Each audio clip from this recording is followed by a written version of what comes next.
Hi കൂട്ടുകാരെ, ഇന്ന് നമ്മുടെ ഈ ചെറിയ ഗാർഡനിൽ നിന്നിട്ടൊരു വീഡിയോ ആണ്. കുറച്ച് ദിവസമായി ഒരു വീഡിയോ ചെയ്തിട്ട്. ഇന്ന് ശരിക്കും ഓഗസ്റ്റ് 15 എല്ലാവരും അതിൻ്റെ ആഘോഷത്തിലാണ്. പിന്നെ നാളെ മുതൽ നമ്മുടെ അത്തമാണ്. അപ്പം ഓണത്തിലേക്ക് നമ്മൾ കാര്യമെടുത്ത് വയ്ക്കുകയാണല്ലേ. ഓണം എന്ന് പറയുമ്പോൾ ജാതി മത ഭേദമന്യേ എല്ലാവർക്കും നിറഞ്ഞ സന്തോഷത്തോടെ കൊണ്ടാടുന്ന ഒരു ഉത്സവമാണ്. നമ്മൾ ശരിക്കും നമ്മൾ സ്കൂളിലൊക്കെ പഠിക്കുമ്പം ഓണപരീക്ഷയ്ക്ക് എന്തായാലും ഒരു എസ് എഴുതാനായിട്ടുണ്ടാവും അല്ലേ. ഓണത്തെ പറ്റി 10 വാക്കുകൾ എഴുതുക, അല്ലെങ്കിൽ അങ്ങനെ കുറേ കാര്യങ്ങൾ നമ്മളെല്ലാവരും മലയാളത്തിൽ നല്ല ഭംഗിയായ രീതിയിൽ എഴുതിയിട്ടുണ്ടല്ലേ, ഞാനടക്കം. ഞങ്ങളുടെ കർണൻകുട്ടനുണ്ടെന്ന്. ഹലോ പറയണ്ടോ? ഇന്നലെ കുളിപ്പിച്ചു എന്ന് പറഞ്ഞ മമ്മി. ഇന്നലെ കർണൻകുട്ടനെ കുളിപ്പിച്ചു അല്ലേ? ഹലോ പറഞ്ഞേ എല്ലാവരോടും ഹലോ പറഞ്ഞേ. ഹലോ പറയാൻ വന്ന അമ്മ ഓണത്തെ പറ്റി പറയുവാ. ഓണത്തെ പറ്റി നിനക്കറിയോ? അതിനെപ്പറ്റി എന്തെങ്കിലും? അവനെ മുടി പൊഴിയണ സമയം ഇപ്പം. ഇന്നലെ അവനെ മിടുക്കനാക്കി ഇന്നലെ കുളിപ്പിച്ചു. ഓക്കെ, അപ്പോൾ ഓണത്തെ പറ്റിയിട്ട് നിങ്ങൾക്ക് എല്ലാവർക്കും ഒരുപാട് ഓർമ്മകൾ കാണും അല്ലേ. നമ്മുടെ ആ ഒരു കുട്ടിക്കാലത്ത് നമുക്ക് ഒരുപാട് സമൃദ്ധിയൊന്നും ഇല്ലാതിരുന്ന ആ ഒരു കാലഘട്ടത്തിൽ നമ്മളെല്ലാവരും ഓണം ആഘോഷിച്ചതൊക്കെ എല്ലാവരും ഓർക്കുണ്ടാവും. എൻ്റെ ഒരു ഓർമ്മ ഞാൻ പങ്കുവയ്ക്കാം. എന്നിട്ട് നിങ്ങളുടെ ഓർമ്മകൾ നിങ്ങൾക്ക് അറിയാവുന്ന രീതിയിൽ ഒന്ന് കമൻറ്റ് വിടാമോ? എന്നിട്ട് അതിനകത്ത് ഇഷ്ടമാവുന്ന 2 കമൻറ്റ് അത് ഞാൻ ചോദിക്കുന്നത് മലയാള പ്രൊഫസറോട് തന്നെ ചോദിക്കുള്ളൂ കേട്ടോ. കാരണം എനിക്ക് അങ്ങനെ അത്രയ്ക്ക് സാഹിത്യമൊന്നും അറിയാൻ പാടില്ല. എന്നിട്ട് മലയാള പ്രൊഫസറായ എൻ്റെ ഒരുപാട് എനിക്ക് സ്നേഹമുള്ള എൻ്റെ ചേച്ചി പറയുന്ന ആ ഒരു കമൻറ്റിന് 2 പേർക്ക് നമ്മുടെ ചാനലിൻ്റെ വക ഒരു ചെറിയ ഗിഫ്റ്റ് തരുന്നതായിരിക്കും കേട്ടോ. ഞാൻ കഴിഞ്ഞ പ്രാവശ്യത്തെ ആ ഗിഫ്റ്റിന് ഒരാൾക്കേ കൊടുക്കാൻ പറ്റുള്ളൂ, വത്സല ഉദയകുമാറിന് മാത്രം. മറ്റ് 2 പേരുടെ അഡ്രസ്സ് കിട്ടിയിട്ടില്ല, അതൊക്കെ കൊടുക്കാൻ പറ്റിയിട്ടില്ല കേട്ടോ. അപ്പോൾ നിങ്ങൾ ഇടയ്ക്ക് എൻ്റെ മെസ്സേജൊക്കെ ഒന്ന് നോക്കണേ. അപ്പോൾ എൻ്റെ കുട്ടിക്കാലം എന്ന് പറയുന്നത്, എനിക്ക് അന്ന് എൻ്റെ പ്രിയ കൂട്ടുകാരി സെലീനയായിരുന്നു. ഞങ്ങളുടെ വീട് ഒരു പാടത്തിന് നടുക്കാണ് ഞങ്ങളുടെ വീട്. എന്നിട്ട് ശരിക്കും ചെറിയ ക്ലാസ്സുകളിലേക്ക് 5, 6, 7, 8 ആ ക്ലാസ്സുകളിലൊക്കെ ഞങ്ങൾ ശരിക്കും പറഞ്ഞാൽ വരമ്പിലൂടെയാണ് നമ്മൾ സ്കൂളിലേക്ക് പോയിക്കൊണ്ടിരുന്നത്. വരമ്പ് കയറിയിട്ട് വേണം കനാലിലേക്ക് കിടക്കാൻ. പിന്നെ കനാലിൽ കൂടെ നമുക്ക് സ്കൂളിലേക്ക് എത്താം. അല്ലെങ്കിൽ ബസ് കയറണമെങ്കിൽ വരമ്പത്തേക്കൂടെ വേണം ബസ് കയറാൻ പോകാനായിട്ട്. അപ്പോൾ ആ ഒരു കാലഘട്ടമൊക്കെ വളരെ ഇപ്പം നമ്മൾ ഓർക്കുമ്പം വളരെ മധുരം. ഇന്നലെ അവിടെ ഞങ്ങളുടെ നാട്ടിൽ പുതിയതായിട്ട് ഒരു ഉത്സവം, ഒരു എന്താ പറയുക, ഓണത്തിൻ്റെ അനുബന്ധിച്ചൊരു കളി ഉണ്ടായിരുന്നു. ഫുട്ബോൾ കളിയും പിന്നെ വടംവലി മത്സരവും ഈ പാടത്ത് ഈ ചെളിക്കൂട്ടിൽ നടന്നു. ഞാനിവിടെ ഇരുന്ന് ഇങ്ങനെ ഇമാജിൻ ചെയ്യായിരുന്നു എങ്ങനെയായിരിക്കുമല്ലേ അവർ ചെയ്തത്. ഞങ്ങളൊക്കെ എന്താ പറയുക, കാൽപാദങ്ങളിലൂടെ നടന്ന ആ പാടത്തിൽ ഇന്നിപ്പം ഫുട്ബോൾ കളിയും വടംവലി മത്സരവും നടന്നു എന്ന് കണ്ടപ്പം ഭയങ്കര സന്തോഷം. അവരൊക്കെ ചെളിയിൽ വീണിട്ടുണ്ടാവും. ഞങ്ങളന്ന് ബസ്സിനൊക്കെ കയറുന്ന സമയത്ത് നമ്മൾ ചെരുപ്പ് മിക്കപ്പോഴും കുറേ ലേറ്റായിട്ടൊക്കെയാണ് അന്ന് ചെരുപ്പ് വാങ്ങിച്ചത്. ചെരുപ്പ് നമ്മൾ കൈ പിടിച്ചിട്ടാണ് നമ്മൾ റോട്ടിലേക്ക് കൊണ്ടുപോകുന്നത്. അല്ലെങ്കിൽ ഈ ചെരുപ്പെല്ലാം ഈ വരമ്പിൽ ഈ ചെളിയിൽ അങ്ങ് ആഴ്ന്നു പോകും. പറയാൻ വന്നത് ഓണമാണ്. ഇപ്പോൾ പാടത്തേക്ക് പോയി. ഓക്കെ, ഓണത്തിന് നമുക്ക് അവധി കിട്ടുന്ന ദിവസങ്ങളാണല്ലോ. അപ്പോഴത്തേക്കും ഞങ്ങൾ വൈകുന്നേരം സ്കൂൾ വിട്ട് കഴിഞ്ഞിട്ടുണ്ടെങ്കിൽ ഞാൻ, സെലീനയുടെ അനുജത്തിൻ്റെ പേരാണ് പൗളി. അപ്പം ഞങ്ങൾ 3 പേരാണ് കൂടുതൽ അങ്ങനെ കൂട്ടുകെട്ടായിട്ട് നടക്കുന്നത്. അപ്പം ഞങ്ങൾ 3 പേരും കൂടിയും വൈകുന്നേരം, അന്ന് ബെറ്റിക്കോട്ടൊക്കെ ഇട്ടിരിക്കുന്നത്, വെള്ള ബെറ്റിക്കോട്ട് ഇപ്പോഴും ഓർക്കുന്നു. എന്നിട്ടൊരു സ്റ്റീൽ ഗ്ലാസ് തരും എൻ്റെ അമ്മച്ചി. അപ്പം സെലീന അവിടെ നിന്ന് സ്റ്റീൽ ഗ്ലാസ് എടുത്തുകൊണ്ട് വരും. എന്നിട്ട് ഞങ്ങളുടെ ഈ ബണ്ടെന്നാണ് പറയണത്, കനാലാണ്. അതിൻ്റെ 2 സൈഡിലും തുമ്പപ്പൂവാണ്. തുമ്പപ്പൂ എന്ന് പറഞ്ഞാൽ ഞങ്ങളുടെ ആ സൈഡിലുള്ള എല്ലാവരും തുമ്പപ്പൂ പറിക്കുന്നത് ഈ കനാലിൻ്റെ 2 സൈഡിൽ നിന്നാണ്. നമ്മൾ പറിക്കുന്തോറും ഇങ്ങനെ ഉണ്ടായിക്കൊണ്ടിരിക്കും. അന്ന് ഈ തുമ്പപ്പൂ എന്താണെന്നോ തുമ്പപ്പൂവിൻ്റെ മാഹാത്മ്യം എന്താണെന്നോ അതിനൊരു സൗന്ദര്യം ഉണ്ടെന്നോ ഒന്നും അറിയാത്ത കാലഘട്ടത്തിൽ ഈ തുമ്പപ്പൂ ഇട്ടാലാണ് ഈ പൂക്കളം പൂർണ്ണമാവുള്ളൂ എന്ന് അന്ന് നമുക്കറിയാമായിരുന്നു. ഞങ്ങളുടെ ചുറ്റുവട്ടത്തൊക്കെ ഹിന്ദുസാണ്. അപ്പം അവരൊക്കെ പൂക്കളിടുന്നത് നമ്മൾ പോയി നോക്കി നിൽക്കാറുണ്ട്. എല്ലാവരുടെയും വീട്ടിൽ എല്ലാ ദിവസവും രാവിലെ പോയി നമ്മൾ നോക്കും അവരുടെ പൂക്കളം എങ്ങനെയാണ്. എന്നിട്ട് ഈ തുമ്പപ്പൂ പറിക്കുമ്പോൾ സമയത്ത് നമ്മളിങ്ങനെ ചിലപ്പം മാങ്ങ കൊണ്ടുപോകും, മാങ്ങയ്ക്ക് ഉപ്പുണ്ടാവും, അല്ലെങ്കിൽ പുളി കൊണ്ടുപോകും, അല്ലെങ്കിൽ പുളിങ്കുരു വറുത്ത് കൊണ്ടുപോകും. ഇതൊക്കെ ഞങ്ങൾ കനാലിൽ കൂടെ നടന്നും കിടന്നും ഇരുന്നും എന്നിട്ട് ഒക്കെ പറക്കുകയും കുറച്ച് തുമ്പപ്പൂ കിട്ടുകയും ചെയ്യും. 1/2 ഗ്ലാസ്സെങ്കിലും കിട്ടും തുമ്പപ്പൂ. അല്ലെങ്കിൽ പറിക്കാതെ വന്ന അമ്മച്ചി വഴക്ക് പറയും. അത് പറിക്കാൻ പോണ സമയത്ത് നമ്മളവിടെ ഇരുന്ന് പറിക്കുമ്പം അവിടെ ഒരു സൈസ് പുല്ലുണ്ട്. അതിന് ഞങ്ങളൊക്കെ അന്ന് പട്ടിപ്പുല്ലെന്നാണ് പറഞ്ഞുകൊണ്ടിരുന്നത്. അതിൻ്റെ വാക്കതാണോന്ന് അറിയില്ല കേട്ടോ. ഈ പട്ടിപ്പുല്ല് അതിങ്ങനെ ഈ ഒരു സൈസ് പുല്ല നമ്മുടെ ഈ ഉടുപ്പിലെല്ലാം അതിങ്ങനെ കയറി കിടക്കും. പിന്നെ നമ്മൾ വീട്ടിൽ വന്നിരുന്നിട്ട് വേണം അതൊക്കെ പറിക്കാൻ, അല്ലെങ്കിൽ കുത്തിക്കൊണ്ട ഭയങ്കരമായിട്ട് വേദന എടുക്കും. ഒരു സൈസ് ഇങ്ങനെ ചൊറിച്ചിൽ പോലെ തോന്നുവേ. അതൊക്കെ പറിച്ച് കളഞ്ഞ് നമ്മൾ തലേ ദിവസം രാത്രി ചിലപ്പോൾ ചില ദിവസങ്ങൾ ഇട്ട് വയ്ക്കും പൂക്കളം, അല്ലെങ്കിൽ പിറ്റേ ദിവസം രാവിലെ ഇടുന്നത്. ചാണകമൊന്നും മെഴുകാറില്ല. സാധാരണ രീതിയിൽ നമ്മുടെ മുറ്റത്ത്, നമുക്ക് മുറ്റമൊക്കെ ഉണ്ട്, മുറ്റത്ത് എൻ്റെ വീട്ടിൽ ഞാനും ചേച്ചിമാരോ ആരെങ്കിലും ചേട്ടന്മാരോ ഉണ്ടെങ്കിൽ ഞങ്ങൾ എല്ലാവരുടെയും കൂടി ഇടും. അപ്പം നമ്മൾ ആകെ അന്ന് കിട്ടുന്ന പൂ ചെമ്പരത്തിപ്പൂ കിട്ടും. ചെമ്പരത്തിപ്പൂ കൊണ്ട് ഒരു റൗണ്ട് ഉണ്ടാക്കും. അത് കഴിഞ്ഞിട്ട് പിന്നെ എന്തായിരുന്നത്, കനകാമ്പരം അല്ലല്ലോ, ഒരു വെള്ളപ്പൂ ഉണ്ടായിരുന്നു, അതിൻ്റെ പേര് കിട്ടുന്നില്ല. കനകാമ്പരമാണോ, അല്ല, നന്ദ്യാർവട്ടം ഒരു വെള്ളപ്പൂ അതുണ്ട് ഞങ്ങളുടെ വീട്ടിൽ. അത് അതിൻ്റെ അടുത്ത ലെയറിൽ റൗണ്ട് ഇടും. അത് കഴിഞ്ഞ് പിന്നെ ഈ തുമ്പപ്പൂ എപ്പോഴും ശരിക്കും നമ്മൾ റൗണ്ടിൽ നടുക്ക് ഇങ്ങനെ ഇട്ട് വെക്കാറാണ് പതിവ്. അപ്പം നല്ല ഭംഗി ഉണ്ടാവും കാണാനായിട്ട്.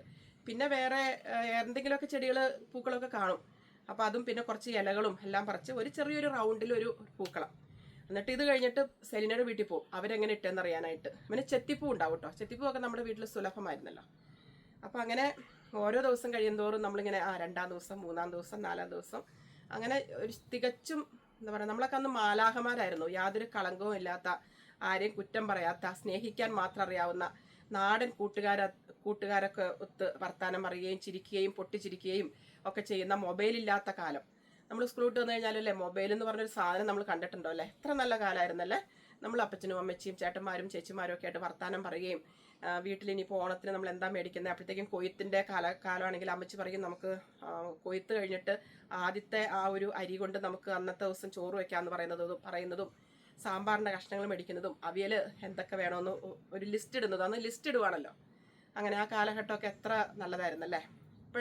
ഇപ്പോഴത്തേനകത്ത് നമുക്ക് ഈ പച്ചക്കറിയൊക്കെ വാങ്ങിക്കാൻ കിട്ടുമെങ്കിലും കുറേയൊക്കെ അതിനകത്ത് ഈ എന്താ പറയുന്നത്, അത് നന്നായിട്ട് വളരാനായിട്ട് ഒരുപാട് വിഷങ്ങളൊക്കെ ചേർക്കുന്നുണ്ടെന്നാണ് പറയുന്നത്. എല്ലായിടത്തും കിട്ടുന്നത് അങ്ങനെയായിരിക്കും. അപ്പോൾ നമ്മുടെ വീട്ടിൽ തന്നെ അന്ന് ഞങ്ങളുടെ വീട്ടിൽ അച്ചിങ്ങ നമ്മുടെ വീട്ടിൽ ധാരാളം ഉണ്ടായിരുന്നു. ഞങ്ങളുടെ ഈ പറമ്പിനകത്ത് തന്നെ 2-3 കണ്ടം ഉണ്ടായിരുന്നു. നമ്മൾ അതിന് അങ്ങനെ പറഞ്ഞ പാടം എന്താണെന്നറിയില്ല അങ്ങനെ വന്നിരുന്നു. അപ്പോൾ അതിനകത്ത് എൻ്റെ അപ്പച്ചന് കൃഷിയോട് ഭയങ്കര ഭയങ്കര ഇഷ്ടമായിരുന്നു. എൻ്റെ അപ്പച്ചന് കൃഷിയോട്, എല്ലാവർക്കും കൃഷിയോട് ഇഷ്ടമായിരുന്നു.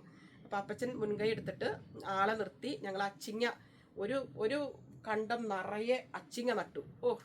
എന്നിട്ട് പിന്നെ അവർ വന്നിട്ടിട്ട് അങ്ങ് പോകുമല്ലോ, പിന്നെ നമ്മൾ പരിപാലിക്കണം, വെള്ളം ഒഴിക്കണം. അപ്പം നമ്മൾ അവിടെ ഒരു തോട് കീറിയിട്ട് അതിൽ നിന്ന് വെള്ളം തേവി ഇതിനകത്തേക്ക് ഒഴിക്കുന്നതും, അതിനകത്ത് അത് ഓരോ ഇലകൾ വരുന്നത് നോക്കി നിൽക്കുന്നതും. പക്ഷെ അന്നൊന്നും ഇങ്ങനെ നോക്കിയൊന്നും നിൽക്കാറില്ല കേട്ടോ, അത് വരും അത്രേ ഉള്ളൂ. അപ്പം ഇലകൾ വന്നു, ഇനി നമുക്ക് അതിൽ നിന്ന് കുറച്ച് ഇലകൾ പറിച്ച് കറി വെക്കാം, പിന്നെ പൂവിട്ടു, അങ്ങനെയൊക്കെ അപ്പച്ചൻ പറഞ്ഞതല്ലോ. അല്ലാതെ നമ്മൾ ചെന്നിട്ടോ അയ്യോ ഇതിനെന്ത് രസമാണോ എന്തൊരു ഭംഗിയാണോ അങ്ങനെയൊന്നും അന്ന് പറഞ്ഞിട്ടേ ഇല്ല. പിന്നെ അച്ചിങ്ങ ഉണ്ടായി തുടങ്ങുമ്പോൾ നമുക്ക് വീട്ടിൽ കറി വെക്കാം, അതിലുപരി നമുക്കന്നൊന്നും തോന്നിയിട്ടില്ല. പിന്നെ അടുത്ത വീടുകളിലൊക്കെ അപ്പച്ചൻ ഒരേ കവറിലാക്കി കൊണ്ടു കൊടുക്കാനായിട്ട്, അതൊക്കെ എൻ്റെ ജോലിയായിരുന്നു. കൊണ്ടേ കൊടുക്കണതൊക്കെ അല്ലേ. എവിടേക്കോ കാട് കയറിപ്പോയല്ലേ. നിങ്ങൾക്കൊക്കെ ഇതുപോലെ അനുഭവങ്ങൾ കാണുമല്ലോ അല്ലേ. അപ്പം ഞാൻ പറഞ്ഞു ഓണത്തെ പറ്റിയിട്ട് നിങ്ങൾക്ക് എന്തൊക്കെയാണ് ഓണത്തിൻ്റെ ആ ഒരു ഓർമ്മകൾ ഒന്ന് ഇതിനകത്ത് എഴുതാൻ പറ്റുമോ? അപ്പം ഏറ്റവും നന്നായിട്ട് എഴുതുന്ന 2 പേർക്ക് സമ്മാനം ഉണ്ടാവുന്നതായിരിക്കും കേട്ടോ. ചെറിയ സമ്മാനം, നമ്മളെ കൊണ്ട് പറ്റുന്ന ഒരു കുഞ്ഞു സമ്മാനത്തിൻ്റെ വലിപ്പമല്ലല്ലോ അത്. നമ്മൾ വാങ്ങിക്കുമ്പോൾ അത് കിട്ടുന്ന ഒരു സുഖം, ഒരു മനസ്സുഖം അല്ലേ. പിന്നെ ഓണത്തിന് ഓണക്കോടി, അന്നൊക്കെ എന്ന് പറഞ്ഞാൽ കോട്ടൺ ആണ് എടുക്കുന്നത്. കോട്ടൻ്റെ നല്ല ഫുൾ സ്കേർട്ട്, അത് ഫുൾ സ്കേർട്ടും അതിൻ്റെ തന്നെ ഒരു എന്താ പറഞ്ഞ ചേരുന്ന ഒരു ബ്ലൗസും, പ്ലെയിൻ കളർ ബ്ലൗസും ഫുൾ സ്കേർട്ടും, അതായിരുന്നല്ലോ അന്നത്തെ ഓണക്കോടി. അത് ചില വർഷങ്ങളിലൊക്കെ എൻ്റെ അമ്മച്ചി എടുത്ത് തരാറുണ്ട് കേട്ടോ. ഞങ്ങൾക്ക് എല്ലാവർക്കും അങ്ങനെ ചെറിയ ഓണക്കോടിയൊക്കെ കിട്ടാറുണ്ട്. എന്ന് വിചാരിച്ചാൽ എല്ലാ വർഷവും നമ്മൾ എക്സ്പെക്ട് ചെയ്യാറുമില്ല, കാരണം നമ്മുടെ വീട്ടിലെ പരിസ്ഥിതി നമ്മൾ നോക്കണമല്ലോ. പിന്നെ എന്തായിരുന്നു നെല്ല്, അമ്മച്ചി പറയും നെല്ല് നമുക്ക് നല്ല നെല്ല് കിട്ടുവാണെങ്കിൽ നമുക്ക് എടുക്കാമെന്ന് പറയും. അപ്പം നമ്മളൊക്കെ അത് ഓർത്തിരിക്കും, അയ്യോ നെല്ല് കൂടുതലുണ്ടാവണേന്ന്. പിന്നെ എന്തായിരുന്നു ആ സമയത്ത് നെൽകൃഷി ഉള്ളതുകൊണ്ട് ചേച്ചിമാരൊക്കെ കൊയ്യാനും മെതിക്കാനും ഒക്കെ വരുമ്പോൾ അവരായിട്ട് സംസാരിക്കുന്നതൊക്കെ ഇങ്ങനെ ഒരുപാട് ഓർമ്മകളുണ്ട് കേട്ടോ. എനിക്ക് ഇത്രയൊക്കെയാണ് ഓർമ്മകൾ. പിന്നെ ഓണത്തിൻ്റെ അന്ന് ഞങ്ങളുടെ വീട്ടിൽ, ഞങ്ങളുടെ ചുറ്റുവട്ടത്തുള്ള ഹിന്ദു ഫാമിലിയിൽ നിന്ന്, അത് ഒരു ഫാമിലി എൻ്റെ ഹസ്ബൻഡിൻ്റെ വീട്ടിൽ നിന്ന് തന്നെയായിരുന്നേ. അവിടെ നിന്ന് ഒരു വട്ടക്കൊട്ട എന്ന് പറയും, വട്ടക്കൊട്ടയ്ക്കകത്ത് ചോറും സാമ്പാറും അവിയലും പച്ചടി കിച്ചടി കാളൻ ഇഞ്ചിപ്പുളി അങ്ങനെ അച്ചാറും പപ്പടവും പായസവും എല്ലാമായിട്ട് ഞങ്ങൾ നോക്കിയിരിക്കും. അവിടെ നിന്നാണ് മെയിനായിട്ട് വന്നുകൊണ്ടിരുന്നത്. പിന്നെ വേറെ 2-3 വീടുകളിൽ നിന്നൊക്കെ വന്നിട്ടുണ്ട്. എന്നാലും ഇതായിരുന്നു നമ്മുടെ ഒരു ഇങ്ങനെ കണ്ണെത്താ ദൂരത്ത് നോക്കി എന്ന് പറയില്ലേ, അങ്ങനെ നോക്കുന്നത് അവിടെ നിന്നായിരുന്നു. എന്തൊരു സ്വാദായിരുന്നോ. ചില സമയങ്ങളിൽ അതിനകത്ത് ഇലയും വെക്കുമായിരുന്നു, അല്ലെങ്കിൽ നമ്മൾ പെട്ടെന്ന് പോയി ഇല കൊണ്ടുവരുന്നു. അപ്പം നമ്മുടെ വീട്ടിലുള്ള കറികളും ഇതെല്ലാം കൂടി കൂട്ടി ഒരു പിടുത്തം അങ്ങ് പിടിക്കും. അതിൻ്റെ സ്വാദൊന്ന് വേറെ തന്നെയായിരുന്നു കേട്ടോ മക്കളെ. പക്ഷെ അന്നൊന്നും അതിന് സ്വാദുണ്ടായിരുന്നു നമുക്ക് പറയാൻ അറിയില്ലായിരുന്നു. പക്ഷെ ഇന്ന് അത് ഓർക്കുമ്പം അതൊരു പത്തര മാറ്റ് തന്നെയായിരുന്നു. ഇന്നത്തെ ഓണം, ഇപ്രാവശ്യത്തെ ഓണം, ഇതൊക്കെയായിരുന്നു എൻ്റെ ഓണത്തിൻ്റെ ഓർമ്മകളെ. പിന്നെ സ്കൂൾ തുറക്കുമ്പോഴത്തേക്കും നമുക്ക് ഈ മേടിച്ചിരിക്കുന്ന പുത്തനുടുപ്പ് ബാക്കിയുള്ളവരെ കാണിക്കാനുള്ളൊരു വ്യഗ്രത, അത് നമ്മൾ നോക്കി നിൽക്കുന്നു. പിന്നെ പരീക്ഷയുടെ പേപ്പർ ഈ ഓണം കഴിഞ്ഞല്ലേ കിട്ടുന്നത്, അതിൻ്റെ ഒരു വിഷമം. ഏതെങ്കിലും വിഷയങ്ങൾ നമുക്ക് എന്തായാലും ടഫായിരിക്കുമല്ലോ, അത് ടീച്ചർ ആ പേപ്പർ കൊണ്ട് വരുമ്പോഴത്തേക്കും നമുക്ക് വിഷമമാണ്. പിന്നെ പ്രാർത്ഥിക്കാത്ത ദൈവങ്ങളില്ല, തെളിയിക്കാത്ത തിരികളില്ല, അല്ലേ? ഞങ്ങൾ പള്ളി തന്നെയായിരിക്കും വീണ് കിടക്കുന്നത്, പള്ളി തൊട്ടടുത്താണേ. അങ്ങനെ ഇതൊക്കെയാണ് എൻ്റെ ഓർമ്മകൾ. നിങ്ങളുടെ ഓർമ്മകളൊക്കെ ഒന്ന് എഴുതണേ. അപ്പം നാളെ ഓണമാണ്. നിങ്ങൾ ആരൊക്കെയാണ് പൂക്കളം ഇടുന്നത്? ഇവിടെ ഞാൻ UK എനിക്ക് ഈ പൂക്കളത്തിനോടും ഇതിനോടൊക്കെ ഭയങ്കര ഒരു ഇഷ്ടമാണ്. അപ്പം മോള് ഹെൽപ്പ് ചെയ്യാനായിട്ട്. അപ്പോൾ നമ്മുടെ വീടിനകത്ത് തന്നെ ഇടാൻ പറ്റുള്ളൂ, പുറത്തിടാൻ പറ്റില്ല. ഒന്നാമത്തെ കാര്യം ഭയങ്കര ചൂടാണ് ഇവിടെ. പിന്നെ ഇംഗ്ലീഷുകാരോട് വിവരിക്കാൻ നിൽക്കണം എന്താണെന്ന്. അപ്പം നമ്മൾ എല്ലാ വർഷവും അകത്ത് തന്നെ ഇടുന്നത്. അപ്പോൾ ഈ വർഷം ഇടണമെന്ന് വിചാരിക്കുന്നു. അപ്പം ഞാൻ കുറച്ച് പൂക്കളൊക്കെ ഇങ്ങനെ നമ്മുടെ വീട്ടിൽ തന്നെ ഉണ്ട്. പൊട്ടിക്കാൻ തോന്നണില്ല, പക്ഷെ പൊട്ടിക്കണമല്ലോ നമുക്ക്. ആദ്യത്തെ പൂ ഇത് തന്നെയാണ്, സൂര്യകാന്തി. നിങ്ങളെല്ലാവരും കണ്ടു കാണും. ഞാനും ടീനയും ഒക്കെ കൂടി ഒരു പാടത്ത് പോയിരുന്നു സൂര്യകാന്തിയുടെ. അപ്പോൾ അത് ഞാൻ വെച്ചിട്ടുണ്ട്. അപ്പോൾ ഇതിൽ നിന്ന് കുറച്ച് നമുക്ക് എടുക്കാൻ പറ്റും. അല്ലേ, അത്രയും പാടിയിട്ടില്ല, നമുക്ക് എടുക്കാൻ പറ്റുന്നതേ ഉള്ളൂ. എനിക്കൊന്ന് 1-2 ദിവസത്തേക്ക് നമുക്ക് ഇതിൻ്റെ പൂക്കൾ എടുക്കാൻ പറ്റും. പിന്നെ ഞാൻ ആറ്റുനോറ്റ് ബന്ദി, എൻ്റെ ഒരു കൂട്ടുകാരി ബ്ലെസ്സിങ് തന്നു ബന്ദി കുറച്ച്, അതും ശരിയായിട്ടുണ്ട്. ഇനി കുറച്ചും കൂടിയും ഉണ്ടാവാനുണ്ട്. അപ്പോൾ അതേ നമ്മുടെ ബന്ദിക്കുട്ടന്മാരിങ്ങനെ നാട്ടിലിങ്ങനെ പാടങ്ങൾ ഏക്കർ കണക്കിന് ബന്ദി ഇങ്ങനെ പൂത്ത് നിൽക്കുമ്പോൾ നമ്മുടെ വീട്ടിൽ കുറച്ചേ ഉള്ളൂ. എന്നാലും ഇത് വേണ്ട, ഇത് ഇന്ന് പൊട്ടിക്കുന്നതായിരിക്കും നാളത്തെ പൂക്കളത്തിന് വേണ്ടിയിട്ട്. ഇത് മാത്രമല്ല കേട്ടോ, നീ കാണിച്ചു തരാം. കാരണം നീ ഇങ്ങോട്ട് പോയേ മോനെ, ഇവിടെ നിൽക്കടാ. ഇവിടെ മുത്തല്ലേ ആൻറ്റിമാരോടൊക്കെ വർത്താനം പറഞ്ഞുകൊണ്ടിരിക്കുവാണ് കേട്ടോ. ആൻറ്റിമാരോടൊക്കെ വർത്താനം പറഞ്ഞ് മുടിയൊക്കെ നല്ല സോഫ്റ്റ് ആയല്ലോ. അവിടെ പോയിരുന്നോ?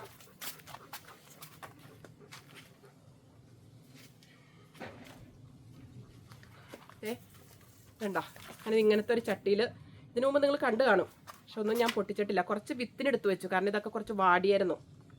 അപ്പം ഇതും കുറച്ചൊന്ന് പൊട്ടിക്കേണ്ടി വരും. ഇതൊന്ന് മാറ്റി വെക്കട്ടെ കേട്ടോ. പൂക്കൾ കാണിച്ചു കൊടുക്കുവാണ് കേട്ടോ, ആൻറ്റിമാരെയൊക്കെ പൂക്കൾ കാണിച്ചു കൊടുക്കുവാണേ.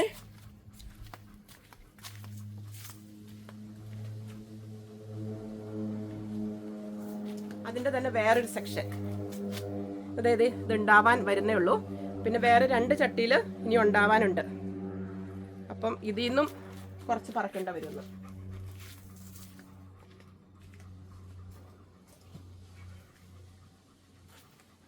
പിന്നെ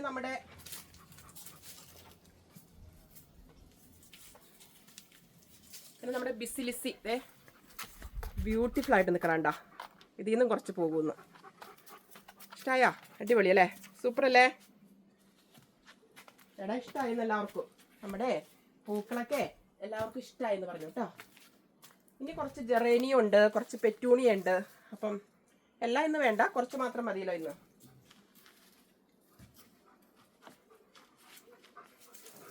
ഓക്കെ ആണോ? ഇവിടെ UK ദിവസങ്ങൾ ഭയങ്കര ചൂടാ. ശരിക്കും ഈ സമയമൊക്കെ ആകുമ്പോൾ ചൂട് കുറയേണ്ടതാണ്. പക്ഷേ ഈ വർഷം എന്താണെന്നറിയില്ല, ഭയങ്കര ചൂടാ. അപ്പം അതുകൊണ്ട് തന്നെ വഴുതനങ്ങയൊന്നും അങ്ങ് ശരിയാവുമെന്ന് എനിക്കൊരു പേടി. ഇതുണ്ടോ, ഇത്ര ആയിട്ട് നിൽപ്പുണ്ട്. ഞാൻ വെള്ളമൊക്കെ ഒഴിക്കുന്നുണ്ട്. ഇതുണ്ടോ വഴുതനങ്ങ? ഓക്കെ ആവുമായിരിക്കും അല്ലേ? ഒരെണ്ണേ ഉള്ളൂ ആകെ. അതുകൊണ്ട് ചീര കുറച്ച് റെഡി ആയിട്ട് നിൽപ്പുണ്ട്. പിന്നെ വേറൊരു സാധനം കാണിച്ചു തരാം കേട്ടോ. ഇത് നോക്കിയേ, മുളക് കണ്ടോ? ഇത് മറ്റേ ക്യാപ്സിക്കം മുളകാണേ. കണ്ടോ, ഒരു 3-4 ഉണ്ട്. പിന്നെ അതുകൂടാതെ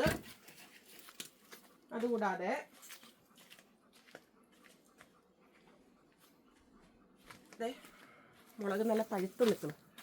വേണ്ട, ഇത് നമുക്ക് പറിക്കണം. ഇത് വേറൊരെണ്ണത്തിലുണ്ട്, ഇതിലുണ്ട്. 2 എണ്ണത്തിലേ ഉള്ളൂ ആകെ. അപ്പം അങ്ങനെ മുളകും റെഡി ആയിട്ടുണ്ട് ചേച്ചിക്ക്. ഒരെണ്ണം കൂടി ഉണ്ടായിരുന്നല്ലോ മുളക്. അത് വേറെ കളറുള്ള മുളകാണേ, കാന്താരി അല്ല. വേണ്ട, വേറെ ഈ ഒരു സൈസ് കാപ്പിപ്പൊടി കളറുള്ള മുളക് അല്ലേ. അപ്പോൾ ഇത് രണ്ടും പറിക്കാറായിട്ടുണ്ട്. ഇനി ഇവിടെ കുറച്ച് ബിസിലിസി ഉണ്ടായി നിൽപ്പുണ്ട്, കുറേ ഉണ്ട്. പിന്നെ കുറച്ച് പെറ്റൂണിയ ഉണ്ട്. പിന്നെ ചോളം ഇല്ലേ, ചോളത്തിൻ്റെ 2 ചട്ടിയിൽ ഉണ്ട്, പക്ഷെ അത് പൂത്ത് വരുന്നേ ഉള്ളൂ. അപ്പോൾ അത് മിക്കവാറും അടുത്ത ആഴ്ച ആകുമ്പോഴത്തേക്കും ഒരു വീഡിയോ കൂടെ നിങ്ങളെ കാണിക്കാൻ പറ്റുന്നതായിരിക്കും കേട്ടോ. ഭയങ്കര ചൂട് ഇവിടെ നിന്നിട്ട്. പിന്നെ പയർ കാണാൻ പറ്റില്ല അല്ലേ. പയർ ഇവിടെ റാണിയുടെ ഫാദർ തന്ന പയറാണേ. അത് നന്നായിട്ട് ഇവിടം വരെ എത്തിയിട്ടുണ്ട്. പൂവിട്ടിട്ടില്ല, പൂവിടാനായിട്ട് വെയിറ്റ് ചെയ്യുവാണ്. പിന്നെ തക്കാളി ഉണ്ട്. തക്കാളി ഞാൻ അടുത്തേൽ കാണിച്ചു തരാം കേട്ടോ. 2 ചട്ടി നിറയെ തക്കാളി ഉണ്ട്. പിന്നെ വേറെ കുറച്ച് തക്കാളിയുടെ തൈകളുണ്ട്. ഒന്നാമത്തെ കാര്യം, വെള്ളം നമുക്ക് അധികം ഒഴിക്കാൻ പറ്റില്ല. ഇവിടെ ഓസിൽ വെള്ളം ഒഴിക്കരുതെന്നാണ് പറഞ്ഞിരിക്കുന്നത്, നിയമം വന്നിരിക്കുന്നത്. ഇവിടെ ഇത്രയും ചൂട് വരാറില്ലല്ലോ. ഇന്നലെയാണെങ്കിൽ ഇവിടെ UK ഗവൺമെൻറ് ഒരു അലേർട്ട് വന്നു. നമ്മൾ ബാർബിക്യോ അങ്ങനെ എന്തെങ്കിലും തീ കത്തിക്കുകയോ അങ്ങനെ സാധനങ്ങളൊന്നും ഇവിടെ പുറത്ത് ചെയ്യരുതെന്നും പറഞ്ഞിട്ട്. കാരണം തീ പിടിക്കാനായിട്ട് എളുപ്പമാണല്ലോ എന്ന് വിചാരിച്ചിട്ട്. ഇതൊരു എന്താണെന്നറിയില്ല ഇതിൻ്റെ പേര്. ഇത് കണ്ടോ, ഇത് കഴിഞ്ഞ വർഷത്തെ തന്നെയായിരുന്നു. ഇതിപ്പോൾ ഈ വർഷത്തെ നല്ല ഭംഗിയായിട്ട്. സീനിയാണോ ഇത്? നമ്മുടെ നാട്ടിൽ ഇതിൻ്റെ പേരെന്താ? അതൊക്കെ ഇത്തിരി നല്ല കളറാണെന്നറിയാം. 3 എണ്ണം ഉണ്ട്. ഓ,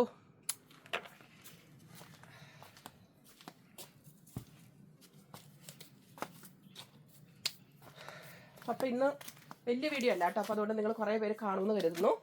പിന്നെ കുറച്ച് ചീര പറിക്കാനായിട്ടുണ്ട്. പിന്നെ അതുകൂടാണ്ട് മത്തങ്ങയുടെ ഇത് ഞാൻ കുഴിച്ചിട്ടിരുന്നു. നമ്മുടെ വീട്ടിൽ തന്നെ നമ്മൾ മുറിച്ചപ്പോൾ ഉള്ള മത്തങ്ങയായിരുന്നേ. അത് പക്ഷേ അത് നന്നായിട്ട് വന്നിട്ടുണ്ട്. ഒരു പൂവ് ഇട്ടിട്ടുണ്ട്. അത് വരണേ. നമ്മുടെ വീട്ടിൽ എന്തെങ്കിലും ഒരു ഫ്രൂട്ട് അല്ലെങ്കിൽ എന്തെങ്കിലും ഉണ്ടാകുമ്പോൾ നമുക്കുള്ളൊരു സന്തോഷം എന്താ അല്ലേ. പണ്ട് ഞങ്ങളുടെ വീട്ടിൽ കോവയ്ക്ക, പാവയ്ക്ക, ഇതുപോലെ തന്നെ ഈ എല്ലാ അപ്പച്ചനും അമ്മച്ചും നടുവായിരുന്നു. അതുപോലെ തന്നെ ഞാൻ ചെന്ന വീട്ടിൽ, ഉണ്ണിയുടെ വീട്ടിലാണെങ്കിലും അവിടെ ഉണ്ണിയുടെ അച്ഛനും അതുപോലെ ചിറ്റയും എല്ലാവരും പച്ചക്കറിയോട് ഭയങ്കര ഇഷ്ടമാണ്. അപ്പോൾ അതുകൊണ്ട് എപ്പോഴും അവിടെ എന്തെങ്കിലുമൊക്കെ പച്ചക്കറി ഉണ്ടാവുമായിരുന്നു. ഞാൻ എപ്പോഴും വിചാരിക്കും നാട്ടിൽ പോയി കുറച്ചാൾ നിന്നിട്ട് കുറച്ച് സ്ഥലത്ത് ഇങ്ങനെ പച്ചക്കറികളൊക്കെ നടണമെന്ന് വിചാരിക്കും.